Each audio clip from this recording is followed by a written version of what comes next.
pequenos e médios proprietários, que são exatamente os parentes mais distantes do pater, para quem restarão as parcelas menores e menos férteis, menos produtivas, já numa hierarquização social. E aqueles parentes muito distantes ou não parentes nessa relação de linhagem estarão desfavorecidos do direito do acesso à terra. Esses desfavorecidos ou despossuídos, nós os chamaremos, a história os chama de tetas, que significa excluídos ou não proprietários, aqueles que não têm acesso à propriedade da terra. São esses tetas e esses pequenos proprietários, geômores, que passarão a reivindicar, que passarão a disputar e questionar o poder do eupátrida e seus familiares. Então, o aparecimento da propriedade privada, o surgimento da divisão em classes, as desigualdades sociais, a exploração que vai ocorrer, sobretudo,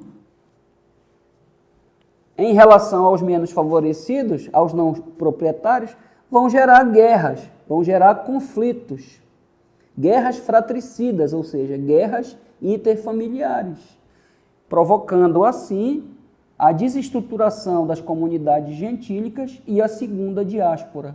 Ou seja, aqueles que não tiveram acesso à partilha da terra migram para a chamada Magna Grécia, na ilha da Sicília, no sul da Península Itálica, na própria Península Itálica e também na Ásia Menor.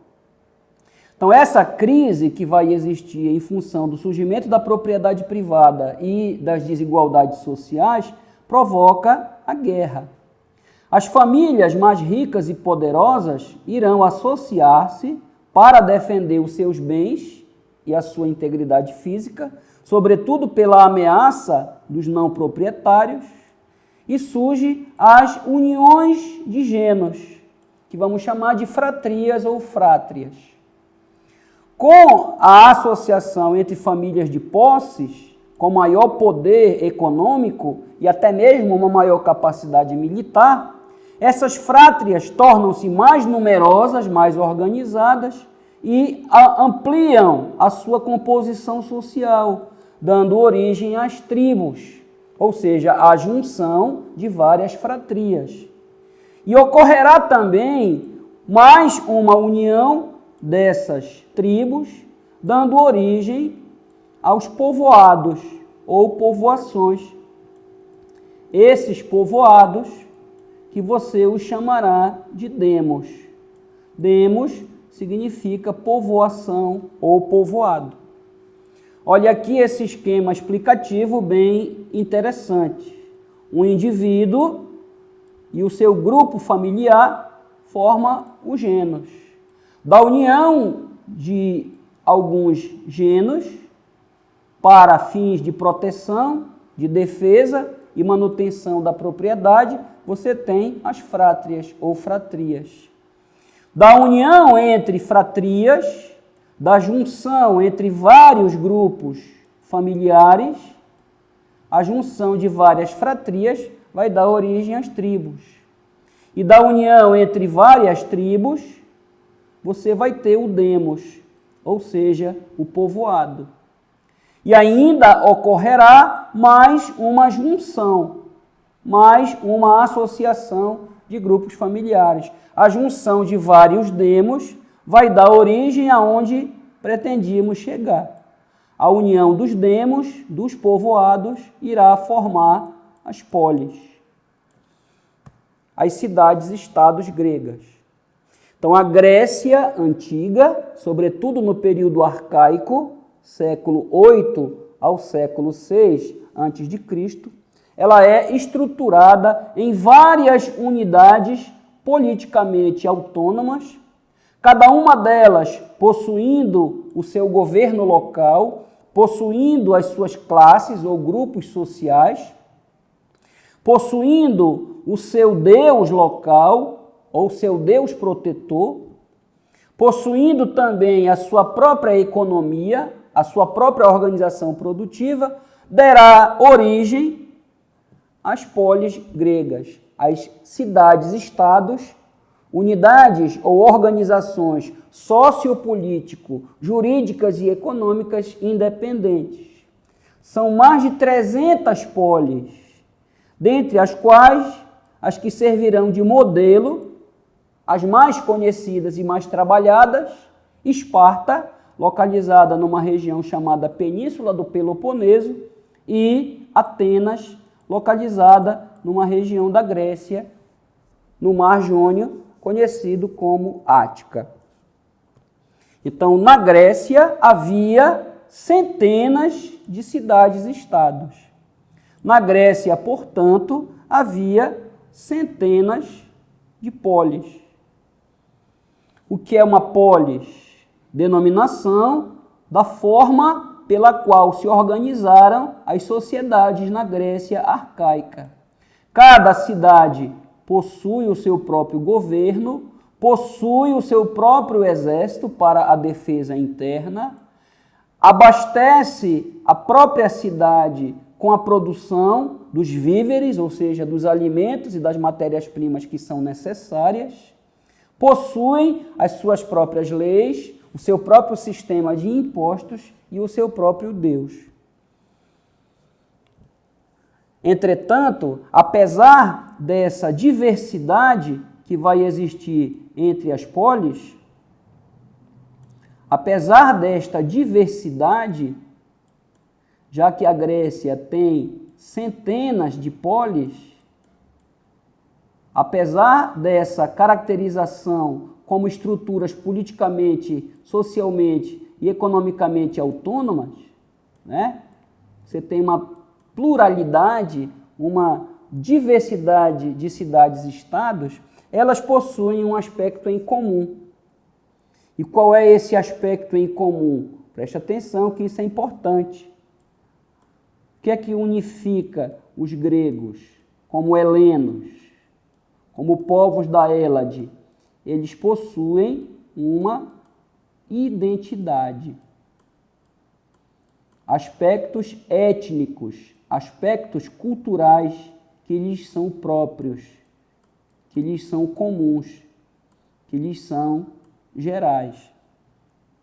Ou seja, possuem uma identidade cultural. Uma identidade cultural. Uma diversidade, como dissemos, já que cada cidade terá a sua estrutura organizacional, cada cidade terá o seu governo, suas leis, seu sistema de impostos, seu exército, suas classes sociais, mas, ao mesmo tempo, os gregos vão ter uma unidade, um elemento unificador, que você chama também de identidade cultural. Uma unidade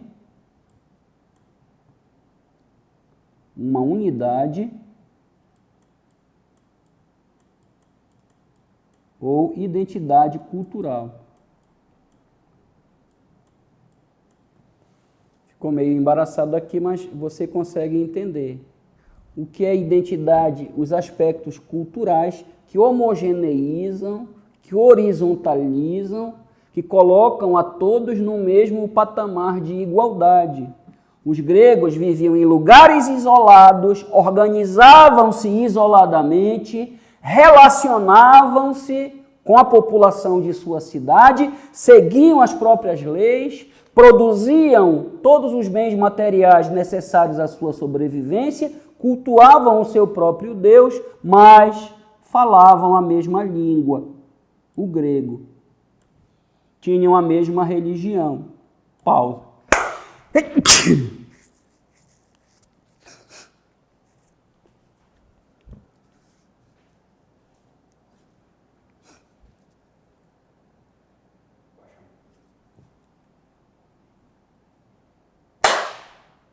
Tinham a mesma religião, o politeísmo. Reuniam-se esporadicamente para disputas esportivas, os chamados Jogos Olímpicos, que eram uma homenagem a Zeus, principal deus do panteão das divindades gregas. E possuíam também costumes, traços culturais que os unificavam.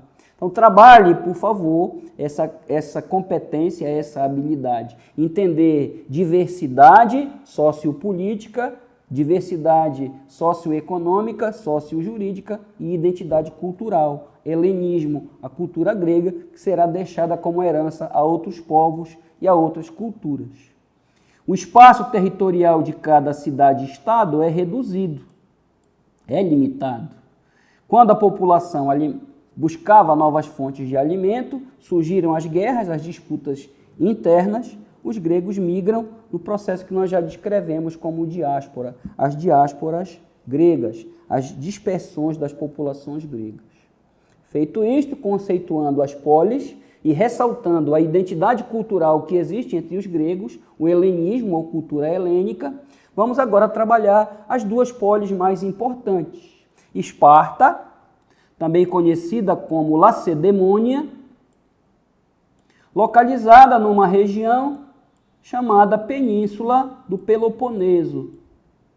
A expressão península vem do grego pen, quase, ínsula, ilha. Quase ilha, região recortada por golfos e baías, região com litoral recortado, acidentado. Na frente de Esparta passa um rio, o rio Eurotas. O rio Eurotas, que corta a cidade de Esparta, o rio Eurotas. Aqui você já pode visualizar um símbolo da cultura espartana, um elmo, um capacete de guerra, trazendo um traço muito importante, muito representativo da cultura espartana. A sociedade espartana, a polis de Esparta, é uma sociedade de guerreiros, é uma sociedade militarista. Esparta, na península do Peloponeso, em frente ao rio Eurotas, ela nasce a partir do século VI, século 8 ao 6, colonizada pelos invasores dórios. Aqueles que chegam na Grécia por volta do século XII, provocando a primeira diáspora e depois a formação das comunidades gentílicas, dessa invasão dórica surge na península do Peloponeso a cidade-estado de Esparta. Você viu no início da nossa aula, no bloco anterior, que os dórios dominavam o ferro, a metalurgia, não conheciam técnicas de agricultura muito avançadas, não dominavam o artesanato mais desenvolvido e nem o comércio. Então eles viviam de saques, viviam de guerras de conquista e ocupação, colonização de novas terras. Quando os dórios chegam na Grécia, lá estavam os aqueus. Muitos foram escravizados e outros migraram para outras áreas da Grécia, produzindo a sua diáspora. Então, representou uma cidade-estado nascida sob o símbolo, sob a égide da guerra.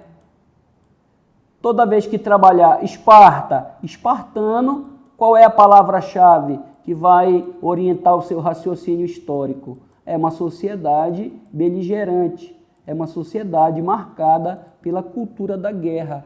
Por isso, é uma sociedade austera, uma sociedade rigidamente estruturada, onde não se pode questionar a autoridade do Estado, prega a obediência, o espírito cívico, que é a obediência do indivíduo aos princípios da vida na polis, o espírito cívico ou cultura cívica, aqui representada pela obediência ao poder supremo, ao poder do Estado. Essa subordinação do indivíduo ao Estado é o que você chama de totalitarismo, é o que você chama de corporativismo, é o que você chama aqui espírito cívico, no sentido espartano, no sentido arcaico, a ausência de direito individual, a ausência da causa própria, do bem-estar individual, que é um elemento de outras culturas, de outros períodos históricos. Aqui, o cidadão não vive para si, para a sua plena realização, e sim para o interesse do Estado. E qual é o interesse do Estado espartano? A conquista. a expansão através da guerra. É uma sociedade conservadora que não evoluiu politicamente. Esparta não vai conhecer a democracia. A democracia é um traço característico de uma outra polis, que é Atenas. É uma sociedade onde predomina a autoridade masculina, uma sociedade patriarcal. E você já sabe que patriarcal vem de pater famílias, os descendentes diretos dos dórios, também conhecidos como esparcíatas ou espartanos, defendiam uma concepção de sociedade baseada no poder e autoridade masculina, o patriarcado, e, consequentemente, a exclusão e a submissão da mulher. Uma sociedade aristocrática ou estamental, onde não há uma sociedade aristocrática. A palavra aristocracia vem do grego, aristo,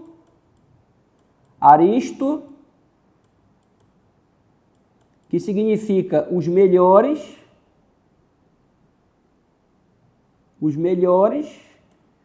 e cracia, que vem do grego, kraten, poder, ou governo. Poder ou governo. Aristocracia, governo dos melhores. Quem são os melhores? Os descendentes dos patriarcas de Esparta. Quem são eles? Os invasores dórios a partir do século XII. Uma sociedade guerreira, extremamente militarizada e defensora de uma concepção chamada eugenia. Eugenia é a cultura da busca pela perfeição ou aprimoramento físico, corporal. Não se admitia indivíduos considerados inaptos, incapazes para o serviço militar. Então, essa cultura do corpo, essa cultura eugênica, essa cultura do ideal da perfeição física é um elemento da cultura espartana. Quando nascia uma criança em Esparta, se fosse do sexo feminino, seria criada com a mãe para aprender a cuidar da casa, a cuidar do filho, cuidar do corpo através da ginástica e até lutar. Em caso dos homens deixarem a cidade, as mulheres a defenderiam. Aprendiam a ler e escrever para organizarem a contabilidade doméstica, cuidarem dos bens da família. Mas as mulheres não exerciam papéis políticos, eram excluídas da cidadania. Uma sociedade patriarcal. Se fosse homem, ficava com a família até os 7 anos. Quando nasciam, os espartanos eram examinados por magistrados conhecidos como éforos, os éforos ou éforato, eles representantes do Estado que visitavam a casa dos recém-nascidos.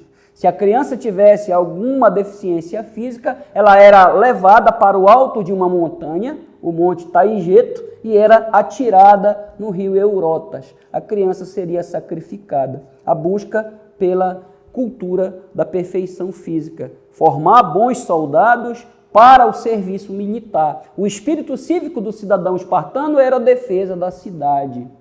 Era a defesa do patrimônio cívico, o patrimônio da cidade-estado. A sociedade espartana, dividida em 3 estamentos, 3 grupos sociais. Os espartanos ou espartíatas, que eram os descendentes diretos dos dórios, era uma elite guerreira, uma elite militar, que monopolizava o exercício dos cargos públicos e as funções militares.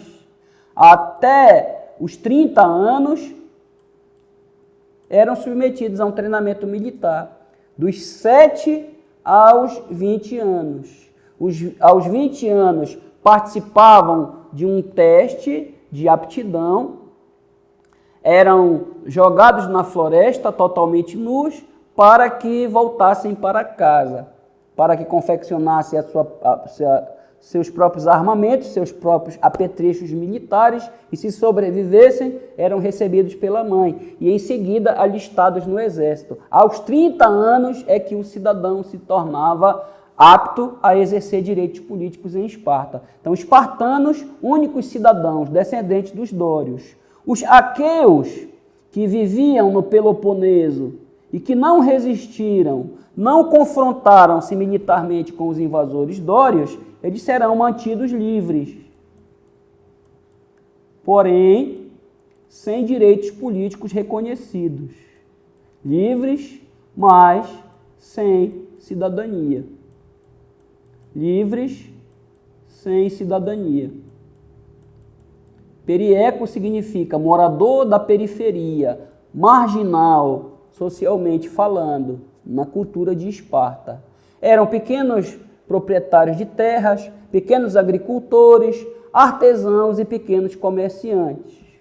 Aqueles moradores do Peloponeso, aqueles aqueus que resistiram à chegada dos dórios, serão escravizados, chamados de ilotas. Os ilotas, que aparentemente são tratados como escravos, na verdade eram servos, eram propriedade do Estado, eram servos públicos. Eram servos públicos.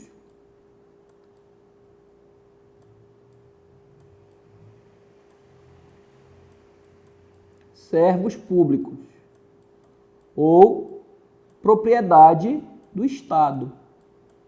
Ao completar a idade de 30 anos, ao entrar para o exército e exercer o direito de cidadania, o Estado doava para o cidadão espartano um determinado número de ilotas.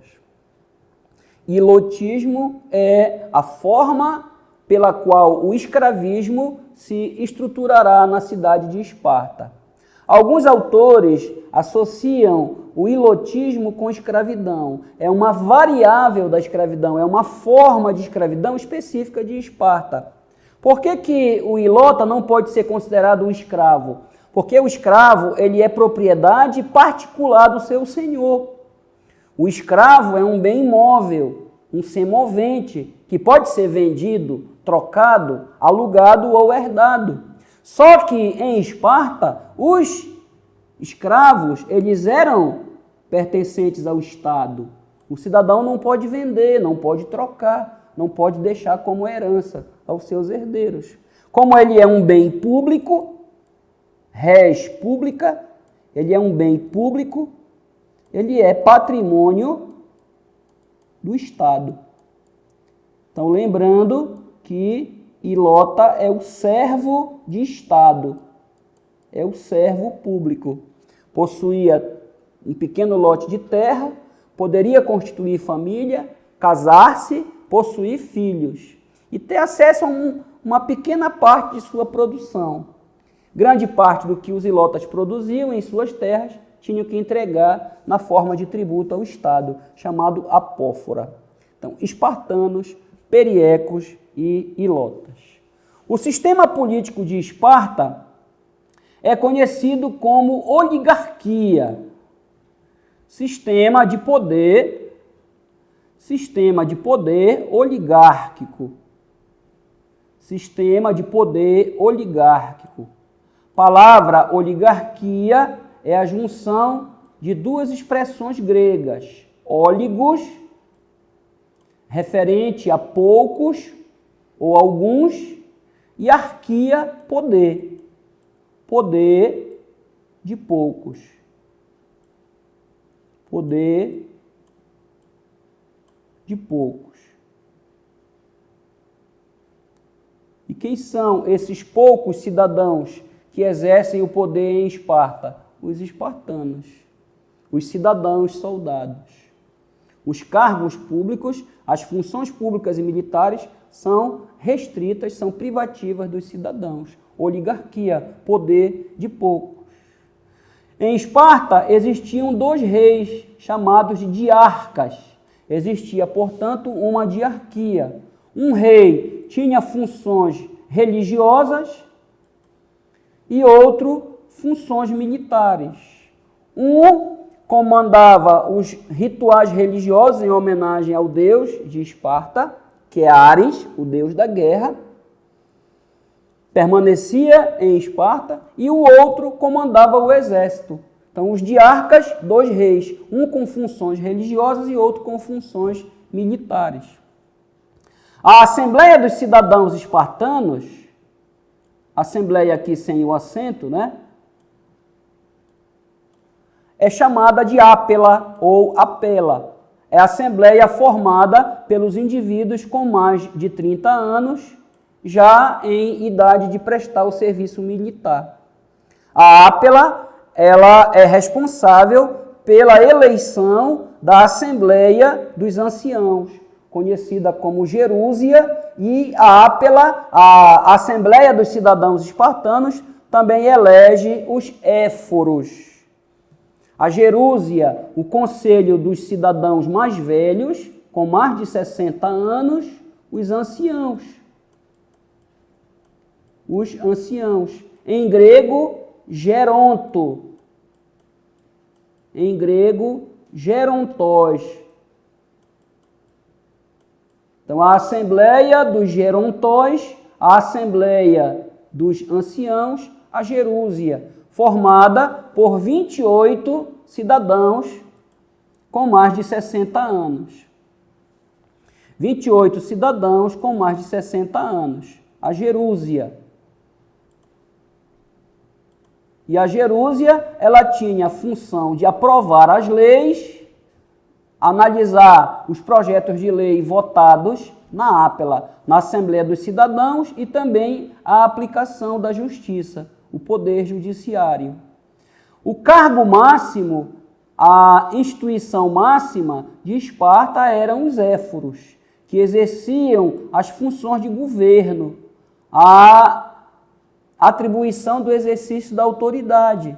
Então, os éforos, eles elegiam os diarcas, eles poderiam vetar as decisões da Gerúsia, a Assembleia dos Anciãos, e também poderiam aprovar ou vetar as decisões da Ápela. Então, era a instância de poder suprema, né? Éforato, Gerúsia, Ápela e diarquia.